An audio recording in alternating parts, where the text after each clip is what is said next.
Here would be the weights associated with those. Now the question is, how do we learn this? If we have to go in and fill it all in by hand, we haven't learned anything. It's just a fancier way of programming. And a lot of hard work, especially if you're dealing with many millions of input neurons. So, we want to learn this automatically. So to start with, it might be a little counterintuitive. We create our neural network. We have our input neurons. All we choose is the number of output neurons. In this case, we'll choose 2, because we happen to know we're learning 2 patterns. And then we randomly assign weights. Randomly generate numbers for each of these. It's a neural network that's completely, you roll the dice, you throw the sticks, and whatever falls out, that's what we start with. So those are the data. We go stand on the other side of the street, and we observe that the shawarma guy on this particular day worked in the morning, and then went home, did not work in the evening. That means this input is active. We'll say it's at a level 1. Off in the morning is at a level 0, because we didn't observe it. Working in the morning is at 0, and off in the evening is at a 1, because we observed that too. The output neurons, we calculate the activity. So in this case, an appropriate simple way to do this is just take the average of the inputs. So here, this weight is 0.3, and this weight is 0.1. So the average of those is 0.2. These neurons don't contribute anything because those inputs aren't active. Similarly, we can take the weight between this input and that output, 0.8 and 0.4. The average of those is 0.6. The output neuron on the right has a higher activity. That's the one we care about. We ignore all the others. There's a million others. We ignore the rest and focus on this one for this time step. First, we figure out how wrong is it. Well, if it was perfect, if our neural network is perfect, that would have an activity of 1. It would be perfectly aligned with our inputs. But it only has an activity of 0.6, so the error is 0.4. The bigger that error is, that's a signal for how much we need to adjust our weights. When that error is very small, it means that the weights really represent what's going on. We don't need to make any more changes. Now the trick here, gradient descent. If there is an element of magic in deep learning, it's gradient descent. What you do is you go through and adjust each of these weights all through. You adjust it a little bit up and a little bit down and see which way decreases the error. The idea, the concept in gradient descent is weight is a quantity that you can shift a little bit side to side. As you do, this error will change. You can think of it as taking this ball. If you shift it a little bit to the left, it has to climb the hill. If you shift it a little to the right, it has to fall down the hill. And you like the direction, you choose the direction in which it gets lower. You want to bring that error down as low as it can get. And you take small incremental steps to keep everything very stable. So, we go through each of these for all of the neurons, for all of the weights that attach input neurons to our output. And we find that, yes, we want to increase this one.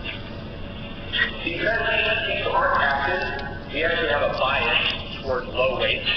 So it doesn't hurt to decrease these. We'll go ahead and decrease that weight, decrease that weight, and increase that one. When we do that, sure enough, our new activity is 7. So our error went from a 0.4 to a 0.3. It's a little bit better at representing what we saw. So that was one data point. We go back and we do the same thing the next day. Just so happens that this day, he's off in the morning, working in the evening. We adjust the weights. We do that day after day after day. And eventually, the weights will stop changing. Or they'll slow down changing quite a bit. They'll get stable. And we get the system of weights that we originally saw because we had knowledge of the problem. So this is the Wright Brothers airplane version of how training by back propagation using gradient descent works. Back propagation is a very specific way to do this that is computationally cheap. and slick and fast, and you get your jet engine instead of the flapping of wings. So this is the underlying mechanism by which it works. So what we just looked at was a single layer. We have inputs, we have outputs. Every output is a combination of things that were on the previous layer. Now there's no reason then that we can't turn around and take that output layer and make it input to the next layer. And do that again and again. If a network has more than 3 layers or so, we call it deep. Some have more than 12. In some recent research at Microsoft, there are deep neural networks that lay more than 1,000 layers. There's no theoretical reason to limit the number of layers that you have. It just depends on the specifics of your problem. Now, what is deep gadget? Why is deep special? If your input neurons are, say, letters in the alphabet, your first layer output, this is a deep neural network with all of the connections omitted for clarity. So these are your inputs.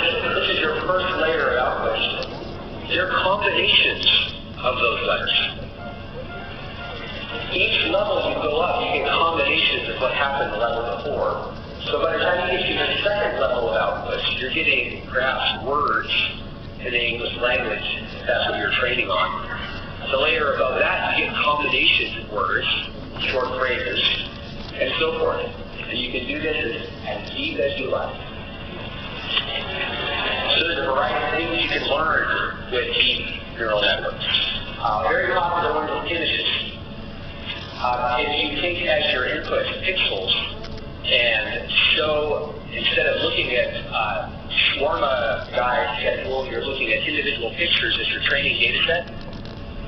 What you start to learn after a while is these little representations of short lines and dots and hashes. These are the primitives of an image.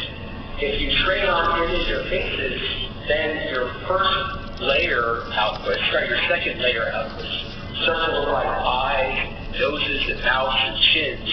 And your third layer output starts to look clearly recognizable as faces. Similarly, if you train on automobiles, your second layer output starts to look like wheels and doors and windows. And your third layer output looks like automobiles. So that's pretty cool. We didn't have to go in and twiddle any of those weights. This just learned that from seeing a bunch of pictures. You can do it on color images too. Here's an output of some of the output neurons of an 8-layer neural network. And as you get deeper, you can see things that are clearly recognizable, quite complex. You get spiders, and rocking chairs, sailing and ships, and teddy bears.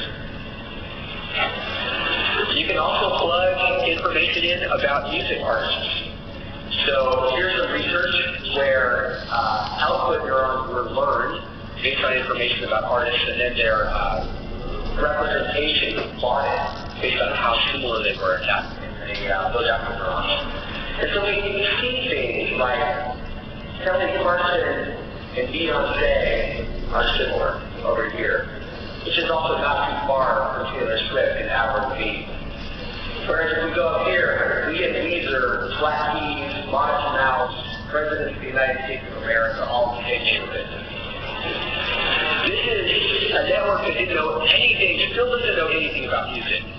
But because of the data that it gets from the input neurons, it's able to group these things appropriately. It finds patterns, and then finds things that most closely fit those patterns. Turns out you can take Atari 2600 games, take the pixel representations, feed those in as input neurons, learn some fun features, and then pair it with something else called reinforcement learning that learns appropriate actions. And when you do this, for a certain class of games, it can learn to play them far better than any human player ever has or has ever had to do. And it turns out that you can take a robot and let it watch YouTube videos about how to cook. And it uses a pair of deep neural networks, one to interpret the video, one to learn to understand its own movements, and then uses those, pairs that with some other execution software to cook based on the video representations that it sees. So, the while it's not magic, it's pretty cool. You can do something. So, as you're going through reading literature, reading the popular articles about this, you kind of taking there's some buzzwords, some popular algorithms. You can think of a lot of these as the model numbers for the various fighter jets that are out there. But when you see any of these terms, if you like, you can mentally do the substitution of deep learning and apply what you know about the Wright brothers airplane, and most of it will still be accurate. So the bottom line, it's good at learning patterns. It doesn't do anything, but it's pretty good at learning patterns. So if you're interested in these slides, please add me as a connection on LinkedIn. I'll be posting this soon. Links to both the video recording and the slides themselves. And of course, if you have any questions, feel free to crawl on. Thanks for your attention.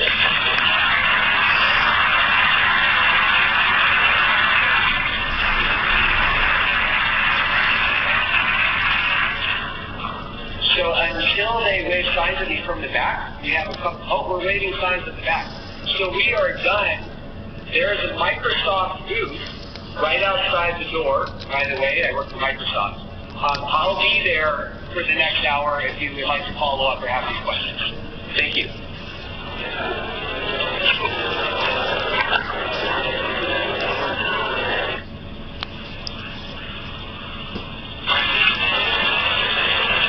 Hello, my name is Brandon Rohr. I'm a senior data scientist at Microsoft. And I'm going to teach you how to turn your house into a robot. I'm going to talk about an adaptive learning algorithm for the Internet of Things.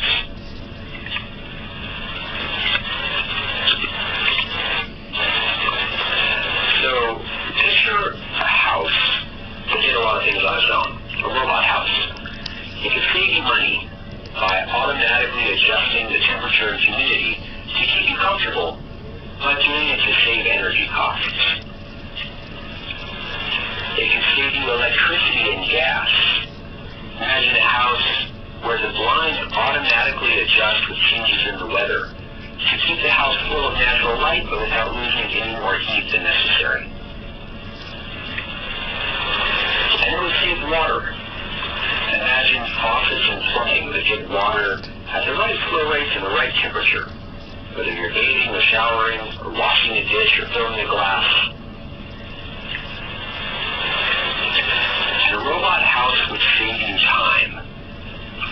Picture new notifications that would keep you up to date on the need for routine maintenance. When things break, it can schedule repairs automatically. And the robot house can keep you and your loved ones safe. You're at work and you get a text with an image when an unfamiliar postal worker slides a package through your mail slot. Or if your cat knocks a crystal vase onto the tile floor. So, what is a robot? A house is not going to stand up or walk around the neighborhood. But it does, like a robot, have sensors and actuators, a world, and can be given a brain. Now, choosing a robot has a variety of sensors. You can sense joint position, or you can sense wheel position. If it's a rolling robot, you determine how far you've gone. You can have cameras, proximity detectors, to tell how close you are to walls or obstacles. Contact sensors can tell if it's touching anything. Pressure sensors can tell how hard it's touching things. Laser scanners can tell how far away things are very accurately. Now, a house also has sensors. It can measure a lot of things, but it can be different types of things. Thermometers measure air temperature. Security cameras can take pictures in rooms. Smoke detectors, of course. Microphones can measure sound. Window and door position, and latch-unlatch sensors. And the flow of electricity, natural gas, and water. All things that you can measure in a house and often are measured. Actuators, ways to move things or take actions. In traditional robots, these include joint flexors, drives that spin wheels, speakers, monitors for showing visual display or playing sound to interact with the human. Similarly, in a house, there are other types of actions that can be taken. Heaters and coolers can be switched on and off. Light switches can be switched. Blinds can be opened and closed, raised and lowered. Cameras can pan and tilt, zoom. Fire alarms can be turned on. Emails and texts can be sent. Locks can be locked and unlocked. All things that a house can do, actions that it can take. The brain is what connects these two. Definitionally, a robot, this brain is a computer. And it uses rules that can be simple, as in, if the temperature is lower than 70 degrees, turn on the heater. If it's higher than 70 degrees, turn off the heater. So it can also use fancier rules or recipes called algorithms to learn appropriate behavior. And that's what we're going to talk about here. The same is true in a house. It can learn the right thing to do. Digging deeper into this idea of learning, typically, at this point in the conversation, sensors and actuators are connected by a magic black box called machine learning. And unless it's inspected a little more closely, it's natural to assume that this magic black box can do anything. It can do anything that a person can do. In reality, that's not yet the case. Despite its many notable achievements, machine learning still can really only answer 5 questions. It's worthwhile to take a minute to walk through these. The first of these questions is how much or how many. For instance, if you'd like to predict what the temperature will be next Tuesday, you can plan how much or how many is a reasonable question to ask. Or if you're running a business and you want to know what your sales are going to be in a certain region next week, that's another question that can be answered with a number. In the context of a house, if you want to know what the temperature is likely to be in 2 hours, or you want to know how many people are likely to enter between the hours of 1 and 4 a.m., that's another question that can be answered with a number. Machine learning is pretty good at answering these, especially if you have lots and lots of previous examples. And the family of algorithms that do this are called regression algorithms. The second category of questions answer the question, which category? So if you have many things and you want to know whether it's true or false, a yes or a no, an A or a B, is this an image of a cat or a dog? A classification algorithm will help you do this. And it can decide between 2 classes or between many classes. You can imagine aircraft detection algorithm that takes radar signatures in and assigns it to one of the many known types of aircraft. This is also a categorization or a classification. And there's a popular set of algorithms that do this as well. The third type of question that machine learning can answer is which groups do these data points fall into naturally? This is like being handed a bag full of M&Ms and being asked to break them into several different groups. There's no one right way to do it. You can do it by size.